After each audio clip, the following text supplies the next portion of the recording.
ሰላም ሰላም ዩናይትዳውያን እንዴት ናችሁ? ቤተሰቦች ሁሉ ሰላም? እነሆ ዛሬ ተገኘሁ። ፋሚሊዎች ያለፉትን 2 ቀን አልተገኘሁም።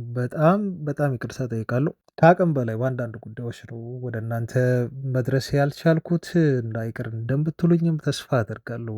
ቤተሰቦቼ እነሆ ዛሬ ተገኝቻለሁ እና በዛሬው ዜናችን ላይ ወይም መረጃዎቻችን ላይ የባለፈውን ጨዋታ ማየታችን አይቀርም።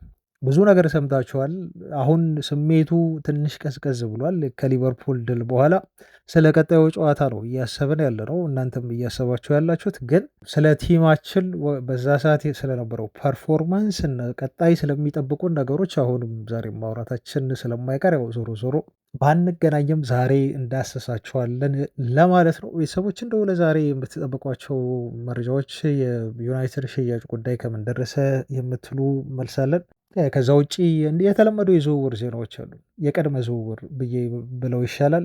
ከራሽፎርድ ዜና ውጪ ወደ ዩናይትድ ይመጣሉ ተብሎ የአማካይ ስፍራ ላይ የተነሱ አዳዲስ ስሞች አሉ፣ ተጫዋቾች አሉ። እነሱን ነግራችኋለሁ። አጥቂም እንደሚፈልግ ሩበን አሞሪም አሁን በተደጋጋሚ ዜና እየወጣ ነው። በአጥቂ መስመር ላይ እንዲሁ 2 አዳዲስ ስሞች ተነስቷል። ከዩናይትድ ዝውውር ጋር በተያያዘ ማናቸው እነኚህ አጥቂዎች?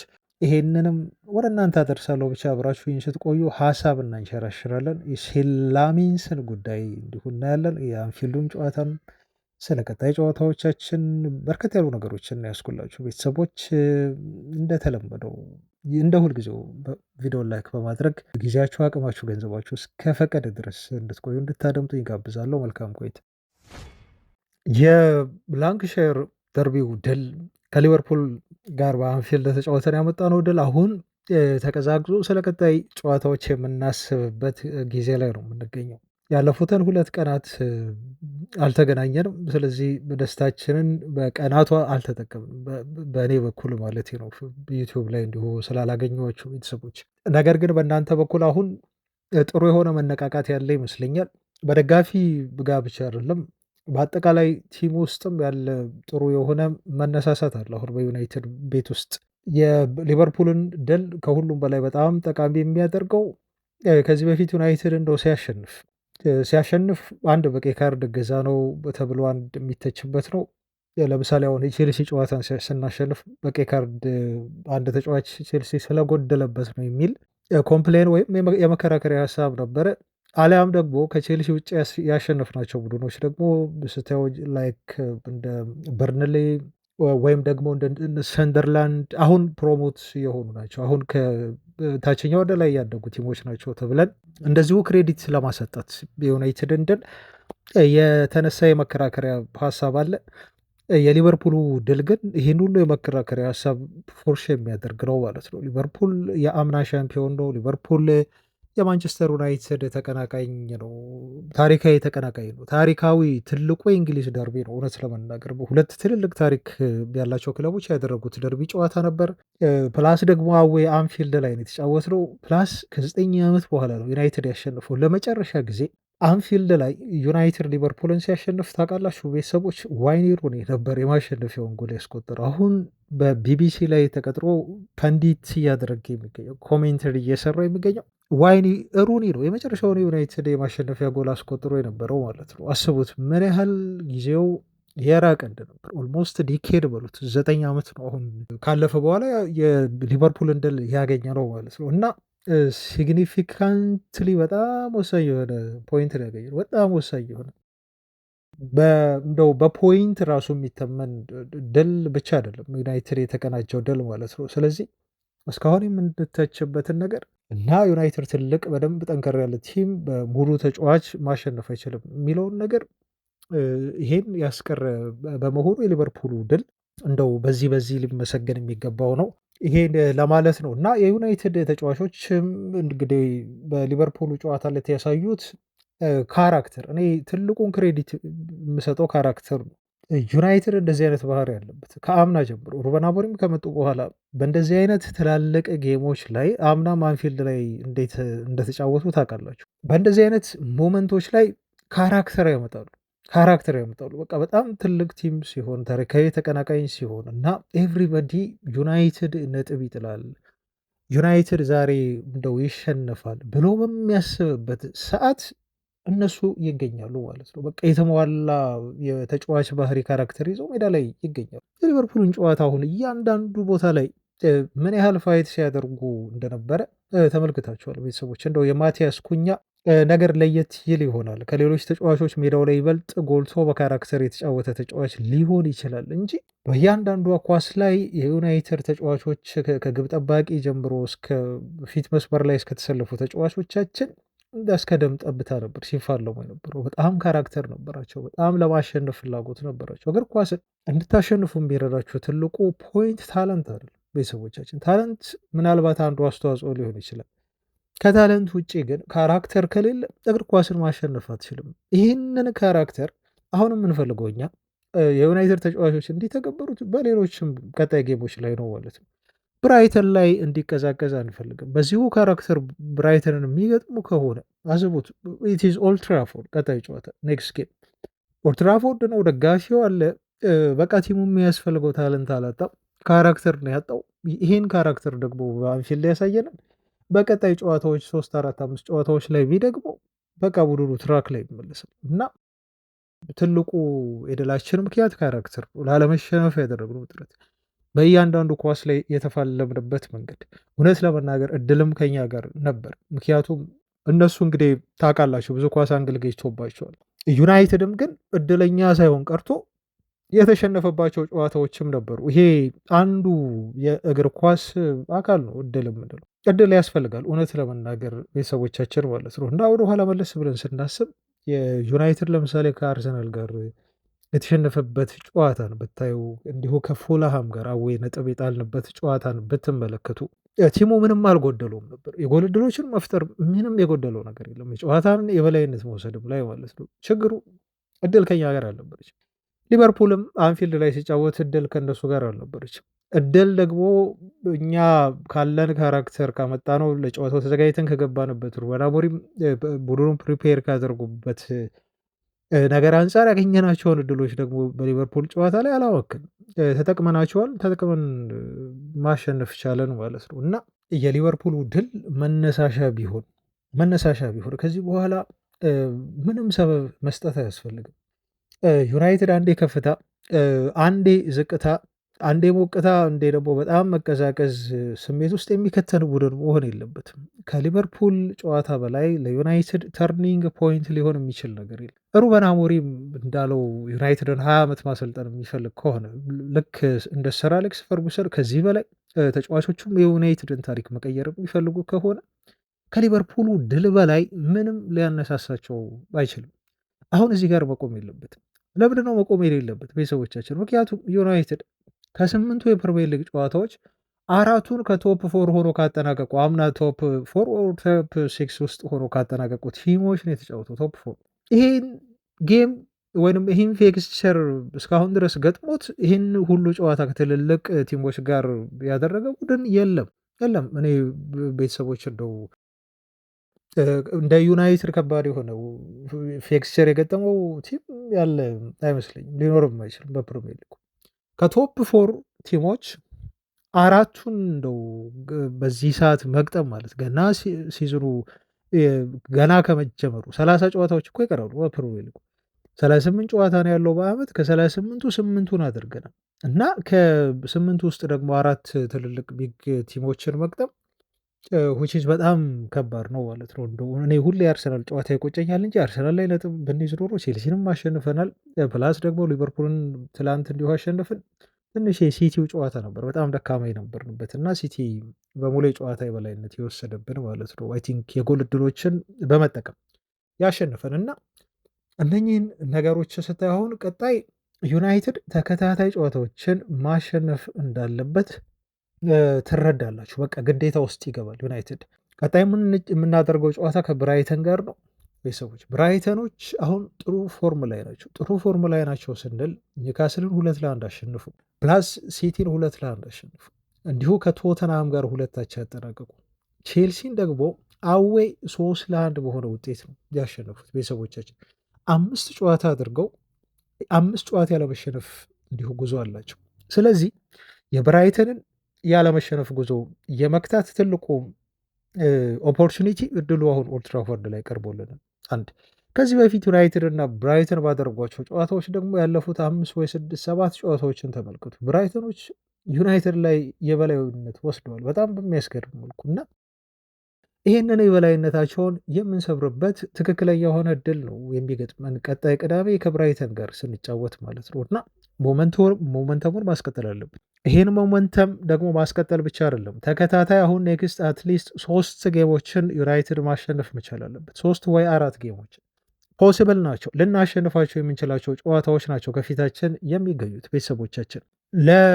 እንደው ዩናይትድ ተከታታይ 5 ጨዋታ ካላሸነፈ በስተቀር እንዲሁ ፀጉሬን አልቆረጥም ላለው ይሄ እውቅ የሆነው ዩናይትድ ደጋፊ ለሱ እንደው እንፋለማለን እና ዳሎ ከሊቨርፑል ጨዋታ በኋላ የሰጠው አስተያየት ነው። ተስፋ አደርጋለሁ በቀጣዮቹ 3 ጨዋታዎች አሸንፈን ይሄን ደጋፊ ፀጉሩን እንዲቆረጥ እናደርገዋለን በሚል አስተያየት ሰጥቶ ነበር እና አሁን እሱ ብቻ አይደለም ማለት ነው የሚጸልዩ በርካታ የዩናይትድ ደጋፊዎች ዩናይትድ ቀጣዩን ጨዋታ በተከታታይ እንዲያሸንፍ ቢያንስ ይሄ ፀጉሩን ላሳደገው ዩናይትድ ደጋፊ ሳይሆን ክለቡ አሁን ካሳየን ሊቨርፑል አንፊልድ ላይ ሄዶ ካሳየን ካራክተር አንፃር ይሄን ነገር እንጠብቃለን ማለት ነው ከቡድናችን ተጫዋቾች ቀጣይ 3 ጨዋታዎች እንደው ስለዚህም ልጅ ስላነሳውና ዲያጎ ዳሎም ስለወራበት እና አሁን ስለፈመሰው ብራይተንን ሆም እንገጥማለን፣ ፎረስትን አዌይ እንገጥማለን፣ ስፐርስን አዌይ እንገጥማለን ማለት ነው እና እነኝህን 3 ጨዋታ የምናሸንፍ ከሆነ ይሄም ታዋቂ የዩናይትድ ደጋፊ ፀጉሩን ይቆረጣል፣ እኛም ቶፕ 4 ውስጥ እንገባለን።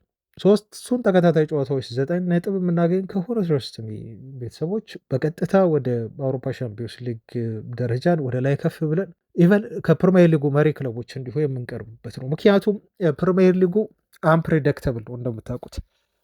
ቲሞች በየትኛውም ሰዓት ነጥብ ሊጥሉ ይችላሉ። የትኛውም ቲም ነጥብ ሊያስጥል ይችላል። እኛም ነጥብ ልንጥል እንችላለን። ግን እንደ ዩናይትድ ደግሞ ተከታታይ ጨዋታዎችን ለማሸነፍ ጥሩ እድል የገጠመው ቡድን የለም። በመሀል እንደው ሰንካላ የሚያደርጉንና በጣም ጨዋታዎችን እንደምናሸንፍ እርግጠኛ እንዳልሆን የሚያደርጉን ቲሞች አሉ።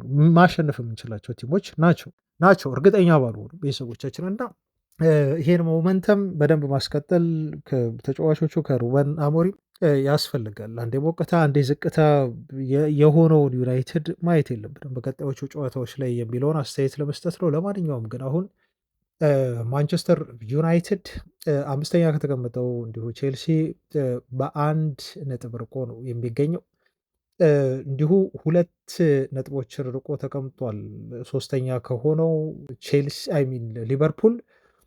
ከዛ ውጭ ደግሞ 3 ነጥቦችን ርቆ ተቀምጧል 2ኛ ከሆነው ማንቸስተር ሲቲ። 6 ነጥቦችን ርቆ የተቀመጠው ደግሞ እንዲሁ ከሊጉ መሪ አርሰናል ነው ማለት ነው። ስለዚህ ከአርሰናል ጋር ያለን ነጥብ ራሱ 6 ነው ማለት ነው። ቤተሰቦች ከቼልሲ ጋር በ1 ነጥብ ነው የምንለያየው፣ 5ኛ ናቸው። እንዲሁም ከ3ኛ ከተቀመጠው ሊቨርፑል እንኳን እንግዲህ ሊቨርፑልን አስቡት፣ በቅርብ ዩናይትድን በብዙ ነጥቦች ሲበልጥ የነበረ ቲም ነው። ተከታታይ ጨዋታዎችን መሸነፋቸውን ተከትሎ ከሊቨርፑል እንኳን በ2 ነጥብ ርቀን ተቀምጠናል ማለት ነው እና አሁን ቶፕ 4 ውስጥ ለመግባት ሬስ ውስጥ ነው። ይሄ ምንም ጥያቄ የለውም። አሁን ዩናይትድ ቶፕ 4 ውስጥ የመግባት እድል አለው፣ በእጁ ነው ካላበላሸው በስተቀር።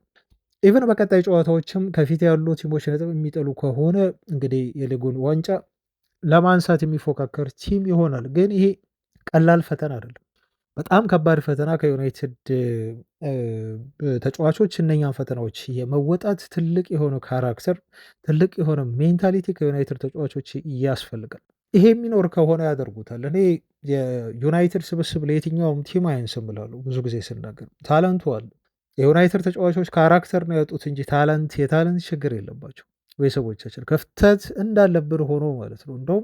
እንደው የሊቨርፑልና ጨዋታ እያየሁ ምን አለ ዩናይትድ እንደው አማካይ ላይ 1-2 በጣም ጥሩ አማካዮችን አምጥቶ ቢሆን ኖሮ እውነት ታሪክ እኮ ይቀየር ነበር። ቤተሰቦቻችን ታሪክ ይቀየር ነበር። አሁን ቶፕ 4 ውስጥ ስለመግባት ስለማማጥ እያወራ ነው ኦልሬዲ። ግን ዩናይትድ እንደው እነኚህ በጣም የምንመኛቸውና ቲሙን ሊቀይሩ የሚችሉ አማካዮችን አስፈርሞ ቢሆን ኖሮ 1-2 አማካዮችን በጣም የተሟላ ቲም ይሆን ነበር። ከዚህ በተለየ ስለ ዋንጫ ፉክክር ነበር ልናወራ የምንችለው። ያ ሊሆን አልቻለም። ግን ያችንም ቀዳዳ ቢሆን እንደምንም እየሸፈንን ውጤታማ የማንሆንበት ምክንያት የለም ብዬ አምናለሁ። በተለይ ወደ አውሮፓ መድረኮች የማንገባበት ምክንያት እኔ አይታየኝም ማለት ነው እና ይሄን ሞመንተም ማስቀጠል ይሄን ኮንፊደንስ አሁን ቲሙ ያመጣውን ኮንፊደንስ እንዲሁ ማስቀጠል አለበት። ፕላስ ደግሞ ፋይት የማድረግ ባህሪያችንን አሁንም መቀጠል መቻል አለብን። ከዚህ በኋላ ስሊኪ መሆን የለብንም። በጣም ሶፍት መሆን የለም፣ ደካማ መሆን ለእያንዳንዱ ኳስ መፋለም መቻል አለብን። ካራክተር ያስፈልጋል። ማቲያስ ኩኛ በአንፊልድ ያመጣው ካራክተር ዩናይትድ ከረጅም ዓመታት በኋላ እንደውም አንድ ኮሜንተሪ እኔ ይሄን ካራክተር ያየሁት ከዋይኒ ሩኒ ላይ ነበር ለመጨረሻ ጊዜ ከዩናይትድ ተጫዋቾች ብሎ ነበር። አያችሁ የዛ ጊዜ ፈርጉሰኑ ዘመን ማንቸስተር ዩናይትድ ቤተሰቦች በየቦታው የሚፋለሙ መሸነፍ አይፈልጉም። መሸነፍን ይጸየፏታል። አሁን እኛ እየተለማመደን ያለው ተጫዋቾች እየተሸነፉ ተቃቅፈው ተሳስመው የሚወጡት ዩናይትድ አይደለም። እነ ሮይኪን እንኳን ተሸንፈው አሸንፈውም ይገላምጡሃል። አንተ አሸንፈው ይገላምጡሃል። ተኖል ውስጥ ስትገባ አንተ ተቃራኒ ነው። በቃ አያውቁህም። ጠላት ለነሱ በተአምር ፍሬንድ ላይ አይሆኑም ከአንተ ጋር ማለት ነው። ኢቨን አሸንፈው እንኳን ተሸንፈው ቀርተው ማለት ነው ቤተሰቦቻችን እና የነ ሮይኪን ዘመን ሮይኪን መሸነፍ አይፈልግም። ስኮልስ መሸነፍን በጣም ይጥላል። ሮናልዶ በጣም መሸነፍ ይጠላል ቤተሰቦቻችን። ኒማንያ ቪዲች በተመሳሳይ ነው። እስከ ደም ጠብታ ድረስ ነው ፋይት የሚያደርግ የዋይኒ ሩኒ አለ። ዋይኒ ሩኒን ማተውት በቃ ፍጹም መሸነፍ የሚጠላሉ ለአንድ ደቂቃ እንዲመራ አይፈልግም እና ሜዳ ውስጥ በቃ እንደ ውሻ ነው የሚሮጡት መሸነፍን ከመጥላታቸው የተነሳ ካራክተር አላቸው። አያቸው እነኚህ ካራክተሮች ደግሞ ሲገጣጠሙ ቲሙን ሊፍት ያደርጉታል። አሁን በሊቨርፑሉ ጨዋታ ዕለት የማቲያስ ኩኛን ነው ፋይት እንደወያየሁት በየቦታው ለመፋለም ዝግጁ የነበረ ተጫዋች ቢኖር አንድ ማቲያስ ኩኛ ነው። አያቸው አሁን ቀጣይ ደግሞ ጨዋታዎች ላይ እንደ ማቲያስ ኩኛ አይነት በየቦታው አንድ 4 ተጫዋቾች ቢፈጠሩ 5 ይሆናሉ። እንደው መሸነፍ የማይፈልጉ ለማሸነፍ እንትኑ ያላቸው ካራክተሩ ያላቸው አሁንም እነ ብሪያን ምቡሞ እነ ብሩኖ ፈርናንዴዝን እንዲሁ መጥቀስ እችላሉ። እና እንደዚህ አይነት ካራክተር ነው አንድን ቲም የሚሰራው እና አንድን ቲም ወደ ማሸነፍ ሊያመጣው የሚችለው። ካራክተር ከሌለ ታለንት ብቻውን ምንም ማድረግ አይችልም ቤተሰቦቻችን። እና እንግዲህ ጠቅላላ አድርጌ ሳወራው የባለፈው ጨዋታዎችን ይሄ እንዲመስላል። ያው ስላልተገናኘን ነው በዚህ ጉዳይ ላይ ያወራ ነው ቤተሰብ ለማለት ነው። አሁን ጥሩ ነገር ዩናይትድ እንደው አንድ ካራክተር ያለው መሸነፍ የማይፈልግ ተጫዋች አሁን ስለዚህ ሳወራ ዜናውን እንዲሁ እዚህ ላይ ተመለከትኩትና ሌክሳንድሮ ማርቲኔዝ ለዩናይትድ ይመለሳል። ይሄ በጣም ትልቅ ዜና ነው። በጣም ትልቅ ዜና ፊት መስመር ላይ ማቲያስ ኩኛ አለ። ጥሩ የሆነ የማሸነፍ ፍላጎት ያለው ማለት ነው። አሁን ስለ ኩኛ ምናልባት በቀጣይ ቀናት እናወራ ይሆናል። ጎል አለማስቆጠሩ ምናምን ይሄ አሲስት አለማድረጉ ምናምን ምንም ማለት አይደለም። የዩናይትድ ደጋፊዎች አሁን በዚህ ሰዓት ተለያዩ እግር ኳስን የሚያውቁ ፓንዲቶች ስጠይቋቸው አሁን ማቲያስ ኩኛ አሲስት አላደረገም ጎል አላስቆጠርም ማንም ኬር አያደርግም። ማንም ኬር አያደርግም። ማቲያስ ኩኛ ከሊቨርፑል ጋር ባሳየው ፐርፎርማንስ እና ባሳየው ብቃት እንደው ሲዝኑን ሙሉ ጎል ሳያስቆጥርና አሲስት ሳያደርግ ቢወጣ ሁ ኬርስ ንገሩኝ፣ ማን ይጨንቃል? ቤተሰቦቻችን በቃ ዩናይትድ የተራበው ያን ፍለጋ ነው። ያ ያሳየው ሜዳ ላይ ያሳየው እውቀት ሜዳ ላይ ያሳየው ካራክተር ይሄ ከጎልና ከአሲስት በላይ ነው ማቲያስ ኩኛ ማለት ነው እና ቀጣይ ደግሞ ሌክሳንድሮ ማርቲኔዝ ሲመለስ ቲም ውስጥ ይሄም ሌላ የሆነ መሸነፍ የማይፈልግ ተጫዋች ነው፣ ተከላካይ ነው እና ዴይሊ ሜል ጋዜጣ ባወጣው መረጃ መሰረት ተጫዋቹ አሁን ምናልባት ለብራይተኑ ጨዋታ ሊመለስ የሚችልበት እድል አለ። አሁን ከቲሙ ጋር ሙሉ ልምምድ እየሰራ ነው ማርቲኔዝ ማለት ነው እና የዩናይትድ ተከላካይ መስመር ይበልጥ ይጠናከራል። ቀጣይ ጨዋታዎቻችን የዩናይትድ 10 ስናይ ለምሳሌ ብራይተን ሆም ነው፣ ፎረስት አዌይ ነው፣ ስፐርስ አዌ ነው፣ ኤቨርተን ሆም ነው፣ ፓላስ አዌ ነው፣ ዌስትሃም ሆም ነው፣ ወልቭስ አዌ ነው፣ በርንመዝ ሆም ነው፣ ቪላ አዌ ነው፣ ኒውካስል ሆም ነው ማለት ነው። አያችሁ ተመልከቱ። ቀጣይ 10 ጨዋታዎቻችን ውስጥ አንድ ቶፕ 4 ውስጥ ያለ የጨረሰ ቲም እንደው የለም። ምናልባት ኒውካስል ነው የምንጠቅሰው መጨረሻ ላይ ያለው ቲም ማለት ነው አይደል ቤተሰቦቻችን። መጨረሻ ላይ ያለው ቲም ኒውካስል ነው እንጂ ከዛ ውጭ ያሉ ቲሞች በአጠቃላይ ከቶፕ 4 በታች የተጨረሱ ቲሞች ናቸው። ምክንያቱም ዩናይትድ ተፈትኖ ጨረሰ። ለዛ ነው ሞመንተሙ አሁን ነው ዩናይትድን ከፍ ለማድረግ ለመነሳት ለተጫዋቾቹ ትክክለኛ የሆኑ የጨዋታ ፊክስቸሮች ያሉት በተከታታይ ውጤት የሚያመጡባቸው እነኚህ ጨዋታዎች ናቸው ብለን የምንጠቅሰው እና ዩናይትድ ከወዲሁ ትልልቅ ፈተናዎችን አልፈዋል። አትሊስት በመጀመሪያው ዙር የፕሪሚየር ሊግ ጨዋታዎች ብለን የምንናገረው በዚህ ምክንያት ነው እና ምንም ኤክስኪውዝ አያስፈልገንም። እነኚህን ጨዋታዎች ከ10ሩ በጣም ጥሩ ነጥቦችን መያዝ መቻል አለብን እና ደረጃችንን ከፍ አድርገን ወደ አውሮፓ ሻምፒዮንስ ሊግ ተሳትፎ አትሊስት ለአሁኑ ቢያንስ ማማተር መቻል አለብን። ታርጌታችን ያ ሊሆን ይገባል ባይ ነኝ። ቤተሰቦቼ እናንተስ ምን ትላላችሁ? እንደው የተሰማችሁን አስተያየት ከታች በኮሜንት እንድትሰጡ በቡድናችን ዙሪያ እንዲሁ ጋብዛለሁ። መረጃዎቻችን አሁንም ይቀጥላሉ። ቤተሰቦቻችን ቪዲዮን ግን ላይክ ማድረግ አትርሱ። ፋሚሊያንስ ላይክ አድርጉት። አሁንም አብራችሁኝ ሁኑ። ስለ ሴን ሌሜንስ እናወራና ይሄ ግብ ጠባቂ እንደው የተወሰነ ነገር ልበል፣ ብዙ አልቆየባችሁም እዚህ ላይ እና የተለያዩ ዜናዎች አሉኝ። እነኚህን አጫጭር ዜናዎች ባቀርብላችሁ ደግሞ ይሻላል። ስለ ሊቨርፑሉ ጨዋታ ይህን ያህል ካወራን ቀጣይም ነገ ተነገ ወዲያም እንግዲህ አዳዲስ ተጫዋቾችን እና ሀሳቦችን ይዘን ስለምንመጣ የቀሩት ይቆየኝ። የላሜንስን ጉዳይ ግን ለማንሳት የተገደድኩት ምንድን ነው ልጁ አሁን አዲስ የወጣ ስታት አለ። የፕሪሚየር ሊግ የሳምንቱ ምርጥ ቲም ውስጥ ተካቷል። ይሄን ታውቃላችሁ ቤተሰቦቻችን። እሱ እና ብሩኖ ፈርናንዴዝ ተካተዋል። ኦፊሻል በሆኑ እና አንዳንድ በደንብ ተከታይ ባላቸው የሳምንቱ የፕሪሚየር ሊግ ምርጥ የሆነው ቲም ውስጥ አካተዋቸው አይቻሉ እና ያስገርምኛል። የዚህ ልጅ ነገር በጣም የብሩኖ ነገር እንኳን ነው እሱ ከዚህ በፊትም ተካቶ አይተናል። ግን የላሜንስ ተጽዕኖ በጣም ፈጠነ እና በርካታ የዩናይትድ ደጋፊዎች አሁን ቀልብ ውስጥ የገባ ልጅ ሆኗል። በርካታ የዩናይትድ ደጋፊዎች ብቻ አይደለም ቀልብ ውስጥ የገባው ልጁ። የቤልጅየም ጋዜጦች ከሊቨርፑሉ ጨዋታ በኋላ ልጁን ያደነቁበት መንገድ እኔ በጣም ስላስገረመኝ እንደው በእያንዳንዱ የቤልጅየም ጋዜጣ ምን ርዕስ ይዞ ወጣ የሚለውን እንደው ነገር ብነግራችሁ ጊዜ ይፈጃል እንጂ በእነሱ ርዕስ በጋዜጣቸው ፊት ገጽ ላይ ይሄን ላሜንስን ያደነቁበት መንገድ ግን ልጁ ምን ያህል እንግዲህ ብዙ ትኩረት እያገኘ እንደመጣ እንደው ዩናይትድ ትልቅ ነው የምንለው ዩናይትድ ቤት ውስጥ ለመግነንም ለመጥፋትም እኔ ከዚህ በፊት ብዬዋለሁ። ዩናይትድ እድል ሲሰጥህ ለመጫወት በወደፊቱ የአንተ ህይወት ላይ ነው የምትወስነው። ወሳኙ አንተ ነው፣ መሪው አንተ ነው።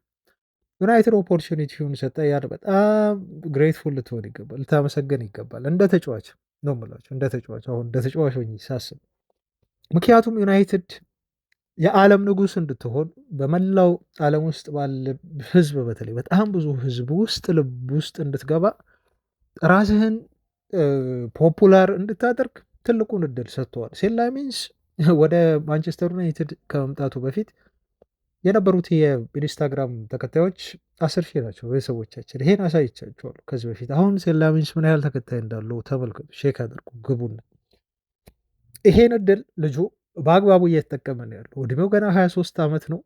በ23 ዓመቱ ግን አሁን እንደው የዩናይትድ ደጋፊዎች ብቻ አይደሉም እኮ ተቃራኒ ቡድን ደጋፊዎች ሁሉ ሳይቀር ይሄ ልጅ ማን ነው ብለው ሰርች ማድረግ ጀመሩ። አንድ ግብ ጠባቂ የቲምን ውጤት እንዴት ሊቀይር እንደሚችል ብለው ላሜንስን እንደ ማሳያ እንደ ምሳሌ አድርገው አሁን መጥቀስ ጀመሩ እና ይሄን ማየት ትንሽ ያስገርማል። እኔ ከጠበቅኩት በላይ ሆኖብኛል። ኦፍኮርስ ተጫዋቹ አሁን ካሉን ግብ ጠባቂዎች እንደሚሻል በአንዳንድ ባየናቸው ቪዲዮዎች እንዲሁን እንረዳ ነበር እና የሚወጡ ሪፖርቶች ተጫዋቾች እንዴት እንደተደነቁበት በልጁ ልምድ በሚሰሩ ሰዓት ከመሰለፉ በፊት ማለት ነው ብዙ ነገር ይወራ ነበር። ግን አክቹዋሊ አሁን ደግሞ ፕሪሚየር ሊጉ ከባድ ሊግ ነው። በተለይ አንፊልድ ደግሞ ቀጣይ የአንፊልዱም ጨዋታ እንደው አሞሪም ያሰልፈዋል ትንሽ ሊፈራ ይችላል ብዬ ነበር፣ ጫና እንዳይሰማው ልጁ ግን ደፍሮ አሰልፈውና በአንፊልዱም ጨዋታ ዕለት እንደው አንዳንድ የመለሳቸው ኳሶች ተከላካዮች እንዲተማመሩበት ያደረገበት መንገድ በተለይ አየር ላይ ኳሶችን እንደው ሴፍቲ የሚጠበቅበት የቡድኑን ሴፍቲ የሚጠበቅበት መንገድ ይዞ የሚወድቅበት ወይ ፐንችም ሲያደርግ ደግሞ በጣም ጥሩ ፐንች ነው የሚያደርገው እና እንከን የማታወጡለት አይነት ጥሩ የሆነ ሬቲንጉም ከ8 በላይ የጨዋታ ኮከብ ማን ኦፍ ደ ማች ያስባለውን በሁለት ጨዋታዎች ተከታታይ ጨዋታዎች ላይ ልጁ የመለሳቸው ኳሶች በጣም የሚደነቁ ነበሩ እና የሊቨርፑል ጨዋታ ዕለት አይዛክን የመለሰበት ኳስ ማለት ነው። ከዛ በፊት በነበሩ ጨዋታዎችም እንዲሁ ተመሳሳይ ወሳኝ ኳሶችን ሲመልስ ነበር ልጁ እና ሴን ላሜንስ ያዝልቅለት ነው የምለው። ሌላ ምንም ልለው አልፈልግም። አሁን በጊዜ እሱን ማድነቅ በጣም ማግነንም አያስፈልግም። ትንሽ መታገስ አለብን በደንብ ልጁን ለማድረግ። ምክንያቱም ግብ ጠባቂ ኤኒታይም ስህተት ይሰራል። የትኛውም ግብ ጠባቂ ስህተት መስራቱ አይቀርም። ቤተሰቦቻችን ስህተት ይሰራል፣ ወደፊትም ሴላሚን ስህተት ይሰራል። ግን ስንል እንደነበረው እነኚህ የማይረቡ ዩናይትድ ግብ ጠባቂዎች ተሰልፈው ስህተት እየሰሩ በየሳምንቱ ውጤት ከምናጣ ላሜንስ ተሰልፎ እስካሁንም እንግዲህ ተመስገን ነው፣ ስህተት አልሰራም በጣም ልጁ። ላሜንስ ገብቶ ግን ስህተት ቢሰራ ይሻለኛል ብዬ ስናገር ነበር ከዚህ በፊት እና ልጁ የምንፈልገው እና ዩናይትድ በጣም ግብ ጠባቂ ባስፈለገው ሰዓት የደረሰለት የዩናይትድ መሲህ ሆኖ ልጁ ማለት ነው። በቃ ተከላካዮች የሚተማመኑበት ትልቁ የግብ ጠባቂን ኳሊቲ የምትረዱት ተከላካዮች በእሱ ኮንፊደንስ ካላቸው በቃ ያ ግብ ጠባቂ በጣም ጥሩ ግብ ጠባቂ ነው ማለት ነው። እና ሴላሜንስ ይሄን እያሳየን ነው የሚገኘው። ያዝልቅለት ብዬ ማለትን እወዳለሁ ማለት ነው። እና ስለ ዩናይትድ ተጠይቆ ምንድነው አስተያየት የሰጠው? ይሄን ነግሬያችሁ በዚህ ልጅ ጉዳይ እናብቃና ዩናይትድ ቤት ገና ከመፈረሜ በፊት ምን ያህል የሶሻል ሚዲያ ኤክስፖዠር እንዳለ ተነግሮኛል ያለው ሴላሜንስ እና ስመጣ የሶሻል ሚዲያው ኤክስፕሎይድድ ሊሆን እንደሚችል እገምት ነበረ ብሏል። ስለዚህ ወደ ዩናይትድ እንደመጣ ልክ እሱ እንዳለው ማለት ነው የኢንስታግራም ተከታዮቹ በጣም ኤክስፕሎይድ ሆኑ። በጣም ነው ፖፑላር የሆነው ቫይራል የወጣው ሁሉም አካውንቶች የሱ ማለት ነው። እና በየሚዲያው ላይ ስለ አንተ ሊወራ ይችላል። በነገራችን ላይ ቁጭ አድርገው ነው ይሄን ጉዳይ የሚነግሯቸው። በተለይ ከትናንሽ ክለቦች ሲመጡ ተጫዋቾች ለዩናይትድ መፈረም ማለት ምን እንደሆነ ሲነግሯቸው ይሄን ነገር ያስረዷቸዋል። ምክንያቱም አዲስ ነገር እንደሆነ እንዳይደናገጡ እና ፓኒኩም ሲበዛ ይሄ አድናቆቱም ይሄ ማህበራዊ ሚዲያውም እንዲሁ እንትን ሲበዛ ተጫዋቾች ብቃት ላይ እንደው ከአቅላቸውን እንዳይስቱ አይነት ነገር ይነገራቸዋልና ላሚንስም ይሄ ነገር ተነግሮኛል አውቀው ነበር ሲል ነው የተናገረው። በተለይ ካለፉት 2 ጨዋታዎች በኋላ ብሏል። እንግዲህ ካለፉት 2 ጨዋታዎች በኋላ ኤቭሪዌር ኤቭሪ ሶሻል ሚዲያ የኔ ስም እንደዚህ መነሳቱና በዚህ ያህል ደረጃ መወራቱ የጠበቅኩት ነገር ነው። ምክንያቱም ይህ ሊሆን እንደሚችል አውቀው ነበርም ተነግሮኝም ነበረ በሚል አስተያየቱን ሰጥቷል። ሴላሜንስ የዩናይትድ መሲህ ሆኗል። ወደ አጫጭር ዜናዎቻችን እንለፍ።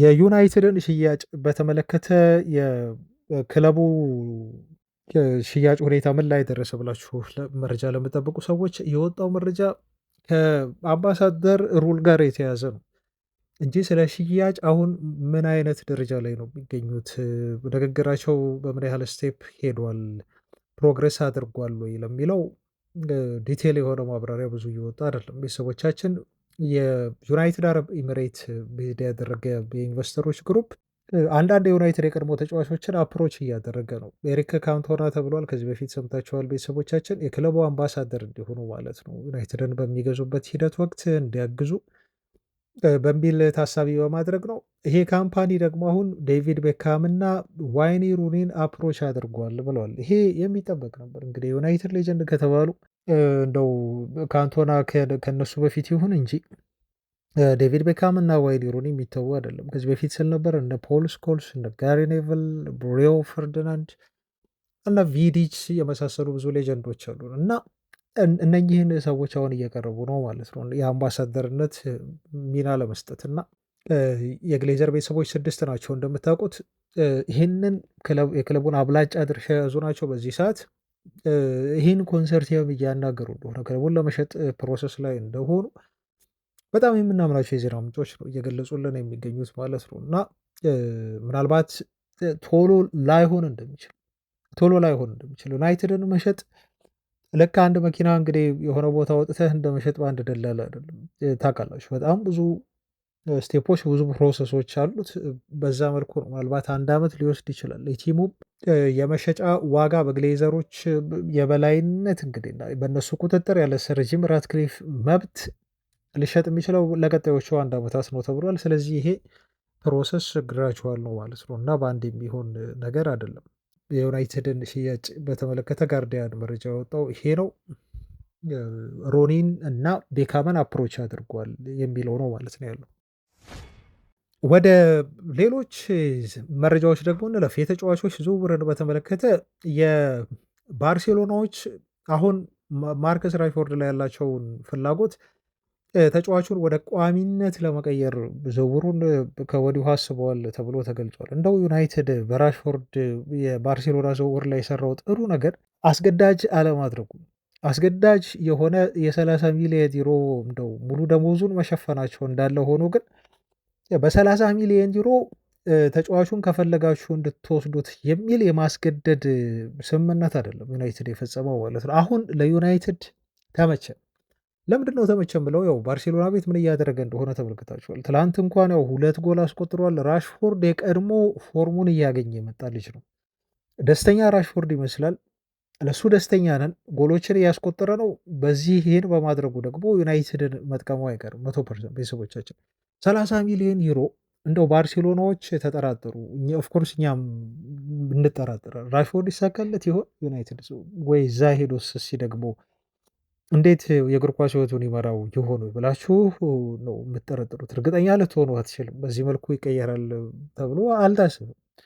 ጅማሮ ጥሩ ነው፣ ግን አሁን በጣም ጥሩ የአውሮፓ ሻምፒዮንስ ሊግ አሁን ተጫዋቹ ለባርሴሎና ያደረገውን ጨዋታ ስናይ 5 ጎልና አሲስት ላይ ተሳትፎ ማድረግ የቻለ ነው። ይሄ ብዙ ኮንትሪቢሽን ነው በአውሮፓ ሻምፒዮንስ ሊግ በዚህ ሲዝን 9 ጨዋታዎችን ጀምሮ 5 ጎል አስቆጥሮ 4 አሲስት አድርጎ በ9 ጎልና አሲስት ላይ ተሳትፎ ማድረግ የቻለ ተጫዋች ሆኗል ራሽፎርድ ባርሴሎና ካመራ በኋላ እና ባርሴሎና ሲደሰት ማየት በጣም ጥሩ ነው።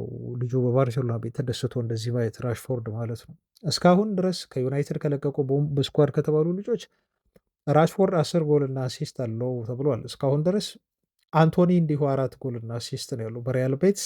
ሆይለንድ ደግሞ 4 ጎልና አሲስት አለው በናፖሊ ቤት ማለት ነው። ኤኒዌይስ ግን አሁን ባርሴሎናዎች እሱን እናስፈርም የሚል ጥያቄ የሚያቀርቡ ከሆነ ዩናይትድ 50 ሚሊዮን ዩሮ ነው የሚፈልገው ተብሏል።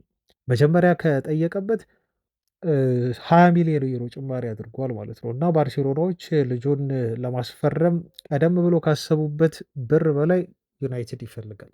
ምክንያቱም የራሽፎርድ ብቃት ጥሩ ስለሆነ ተብሎ ተነግሯል። ሌላው ከሜሰን ግሪንውድ ጋር የተያያዘ ነው።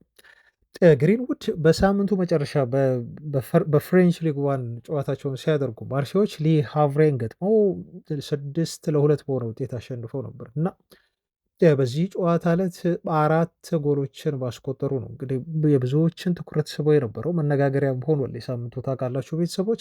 ኦፍኮርስ ከሊ ሃቭሬ በኩል ቀይ ካርድ ነበር፣ ግን ቀይ ካርዱ ይልቅ እንደው ብዙ ትኩረት አልተሰጠውም። የሜሰን ግሪንውድ 4 ጎል ማስቆጠር ግን በብዙሃን መገናኛ ሚዲያ አውታሮች እንዲሁ መነጋገሪያ እንዲሆን አድርጎታል። የዩናይትድ ንብረት እንደሆነ ነው እኔ የምቆጥረው። አሁን ግሪንውድ እንደው በሰራት በዛች ስህተት ምክንያት ልጁ አንዳንድ ነገሮች ባበላሸ እንጂ እስካሁን ድረስ የእንግሊዝ ብሔራዊ ቡድንን ለብሶ በዩናይትድ ማሊያ ለዩናይትድ ጎሎችን እያስቆጠረ የምናየው ተጫዋች የነበረ ልጅ ነው። ግን እንደው በኦልድ ትራፎርድ እያየ ነው ስላደገ እንዲሁም በዋናው ቲም ተጫውተው አንዳንድ የማይረሱ ጊዜያቶችን በዛች ምትሃተኛ በሆነች በግራ እግሩ እያስቆጠረ ጎሎችን እንደው የማንረሳው ተጫዋች ሆኗል። የማንረሳው ተጫዋች ሆኗል። በጣም የሚገርም ግራ እግር ነው ያለው። ክህሎቱም እንዲሁ በጣም ጥሩ ነው ልጁ እና እስካሁን ድረስ 50% ዩናይትድ ድርሻ ያለው ይሄን ታውቃላችሁ ቤተሰቦቻችን። 50% ዩናይትድ ድርሻ ነው ልጁ። ከዛ እዛ ጨዋታ ላይ የሊ ሃቭሬ ጨዋታ ላይ ማርሴዎች ሲጫወቱ የባርሴሎና ተወካዮች ነበሩ ተባለ። በስቴዲየም ውስጥ ስካውት እያደረጉት ነበር። ባርሴሎና ብቻ አይደለም አትሌቲኮ ማድሪድ ይፈልገዋል ልጁ። እዛው ፒኤስጂም ሳይፈልገው አይቀርም እና ከዚህ ክረምት መጠናቀቅ በኋላ እንደው ከዚህ ሲዝን መጠናቀቅ በኋላ ክረምት ላይ በጣም በጥሩ ገንዘብ የሚሸጥ ተጫዋች ነው የሚመስለኝ ሜሰን ግሪንውድ። ወይስ ጥሩ ነገር እየሰራ ነው የሚገኘው። ሌላው የዩናይትድ የአማካይ መስመር ጋር በተያያዘ የሚነሱ ስሞችን ነው አሁን የምነግራቸው። ተመሳሳይ ናቸው ቤተሰቦች። እውነት ለመናገር ቲምቶክ እንዳወራው ከሆነ የስፖርቲንግ ሊዝበኑ አማካይ ስፍራ ተጫዋች ሞርተን ሂልመን የማንቸስተር ዩናይትድ ቀዳሚ የዝውውር ኢላማ ሆኗል አማካይ ክፍል ላይ ብሎናል። እንግዲህ ይሄ ቀዳሚ የሚለው ቃል ባለፈው ዋርተን ሲባል ነበር። እንደ ክለቦች ኦፍ ኮርስ በዩናይትድ ፈቃድ የሚወሰን አይደለም። ያው የክለቦች የመሸጥ ፍላጎትም ይወስነዋል እዚህ ጋር። ምክንያቱም ጥር ላይ ብዙ ጊዜ ክለቦች ተጫዋቾቻቸውን መሸጥ አይፈልጉም። ግን ሩበን አሞሪም ይሄን ልጅ ስፖርቲንግ ሊዝበን እያሉ ያውቁታል እና ዩናይትድ በ50 ሚሊዮን ፓውንድ ተጫዋቹን ለማግኘት ሙከራ ያደርጋል ተብሏል። ዴንማርካዊ ነው ይሄ ተጫዋች ታውቃላችሁ። ግን ትልቁ ችግር አሁን ምንድነው ሶሻል ሚዲያ ላይ እየተዘዋወረበት ያለው ነገር ሞርተን ሂውልማን እዚህ ክንዱ ላይ ይሄ ክትባት የምንወጋበት አለ አይደል? እሱ ክንዱ ላይ የአርሰናልን ባጅ ተነክሶታል፣ ልጁ ተነክሶታል። አይ ቲንክ ኤአይ አይመስለኝም።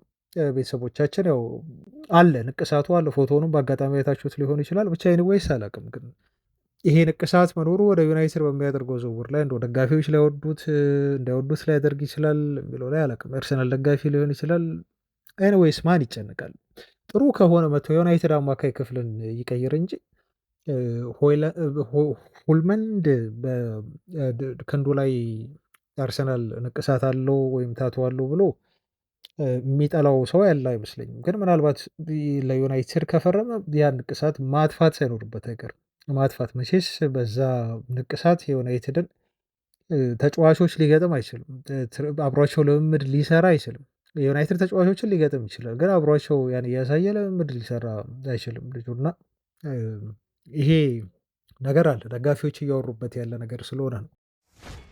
የስቲለርም ጉዳይ አሁን በዩናይትድ ቤት ያለ አጀንዳ ነው። ቤተሰቦቻችን ምናልባት ፍላጎታቸውን በ2026 ላይ መልሰው ዩናይትዶች ሊቀሰቅሱ ይችላሉ እና 50 ሚሊዮን ዩሮ ለተጫዋቹ ዝውውር ከጀርመኑ ክለብ ስቱትጋርት ሊጠየቁ ስለሚችሉ ለመክፈል ምናልባት ፈቃደኛ ሊሆኑ ይችላሉ ተብሎ ተገልጿል። እስከ 50 ሚሊዮን ዩሮ ዩናይትዶች በዚህ ሲዝንም አዲሱ ሲዝን ከተጀመረ በኋላ ልጁ ኢምፕሬስ ማድረጉን ስለቀጠለ መከታተላቸውን አላቆሙም ነው የተባለው። እንደውም የተጫዋቹ ኮንትራት ላይ 40 ሚሊዮን ዩሮ ውል ማፍረሻ ሂሳብ አለ ተብሎ ነው የተገለጸው እና ምናልባት እንግዲህ ክለቦች ይሄን ከሰሙ ብዙ ክለቦች ሊመጡ ይችላሉ ይህን ተጫዋች ለማስፈረም፣ ዩናይትድ ብቻ አይደለም። ስለዚህም ልጅ እስከ 2028 ኮንትራት አለው በስቱትጋርት።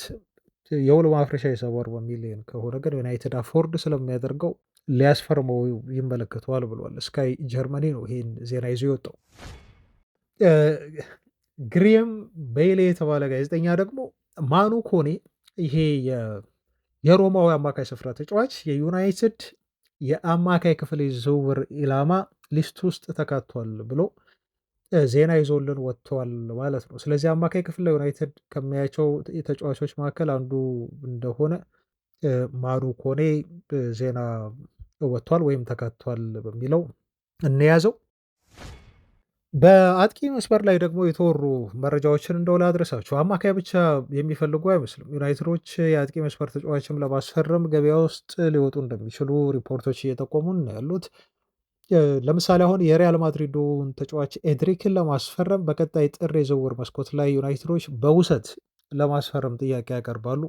ፍላጎት አላቸው ያለን ማንቸስተር ኢቭኒንግ ጋዜጣ ነው። እዛው መቀመጫውን ማንቸስተር ከተማ ያደረገ ማለት ነው እና ዘኔክስት ሮናልዲኒሆ እያሉ በቅጽል ስሙ ይጠሩታል። ኤድሪክ ብዙ ተስፋ የተጣለበት ብዙ የተወራበት ገብቶ በአንዳንድ ጨዋታዎች ላይ በሚያሳያቸው እንቅስቃሴዎች በርካቶች የወደዱት እና ለዛም ነው ከሮናልዲኒሆ ጋር እያነጻጸሩት ያለው። ግን ዣቪ ከመጣ በኋላ ብዙ የመጫወት እድል እያገኘ አይደለም፣ እየተነጫነጨ ነው። ኦፍኮርስ ልጁም በዣቪ ቡድን ውስጥ ቦታ እየተሰጠው አይደለም፣ ልክ እንደ ሮድሪጎ ሁሉ ማለት ነው። ቀጣይ የዓለም ዋንጫ ነው፣ የብራዚል ብሔራዊ ቡድንን መወከል ይፈልጋል እና ለማድሪድም ለዩናይትድም ጥሩ ኦፖርቹኒቲ ይመስላል። ጥሩ እድል ነው። ልጁን በውሰት አምጥተው እንግዲህ ደስተኛ ሆኖ እንዲጫወት ዩናይትዶች ማድረግ ይችላሉ። ማድሪድ ቤት ተቀምጦ ደግሞ ያው ቲሙን ደስተኛ ሳይሆን ከሚቀመጥ ይልቅ ልጁ ለቆ ሌላ ቦታ እድሎችን ቢሞክር ለማድሪድ የተሻለ ነው የሚል ሀሳብ ነው የተነሳው እና እንደ ማንቸስተር ኢቭኒንግ ገለጻ ከሆነ ዩናይትዶች በውሰት ሊያስፈርሙት ይችላሉ ይህን ተጫዋች ተብሎ ተገልጿል። ቀጣይ ጥር ላይ የ37 ዓመት አጥቂ የሆነውን የባርሴሎናውን ሮበርት ሎቫንዶቭስኪን ይፈልጉታል የሚል ሪፖርትም ወጥቷል። ቤተሰቦች ይሄን ያለው የስታርን ዘገባ በመጥቀስ ቢቢሲ ስፖርት ነው። ዩናይትድ አጥቂ ይፈልጋል።